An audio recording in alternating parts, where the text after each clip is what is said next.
दिमागी नक्षल्यांना आयडेंटिफाय केलं पाहिजे आणि त्यांना आयसोलेट केलं पाहिजे. हे मी नाही, आपल्या देशाचे पंतप्रधान म्हणतात.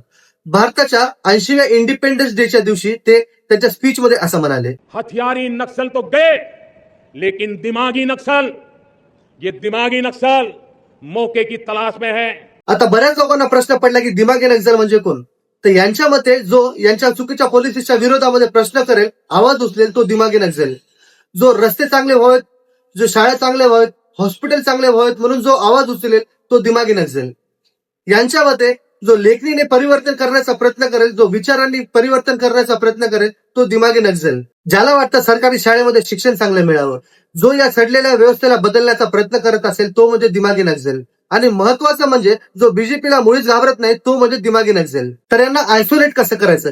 जे यांच्या विरोधामध्ये सोशल मीडियावरती बोलतात त्यांचे व्हिडिओज बॅन करायचे, त्यांचं अकाउंट डिलीट करायचं, त्यांचं अकाउंट रेस्ट्रिक्ट करायचं, आणि जे डायरेक्टली इनडायरेक्टली यांच्या विरोधामध्ये बोलतात, त्यांना प्रश्न विचारतात, त्यांच्यावरती केसेस दाखल करायचे. बरं, हे सर्व करून तुम्हाला आता असं वाटतंय का की तुमची योजना काम करेल?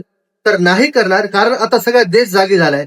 जेन जीच नाही तर जेन अल्फा सुद्धा त्यांच्या हक्कासाठी, न्यायासाठी रस्त्यावर उतरलेत आणि प्रोटेस्ट करत आहेत आणि सरकारला प्रश्न विचारत आहेत. काही दिवसापूर्वी तुम्ही ज्या युवकांना फ्रेंड्स म्हणून बोलत होता, तुम्ही आता त्यांना दिमागी नक्षल म्हणून तुम्ही स्वतः तुमच्या हाताने तुमच्या पायावरती दगड मारून घेतल्यात. कारण आता त्या फ्रेंड्सनी, दिमागी नक्षल लोकांनी एक पार्टी सुरू केली आणि त्या पार्टीला 2 दिवसामध्ये 2 लाख दिमागी नक्षल त्यांनी तयार केलेत. आणि प्रश्न विचारणाऱ्यांना तुम्ही जर नक्षल म्हणत असाल तर यामध्ये तुमची आणि तुमच्या पार्टीची विचारधारा दिसते, मोदीजी.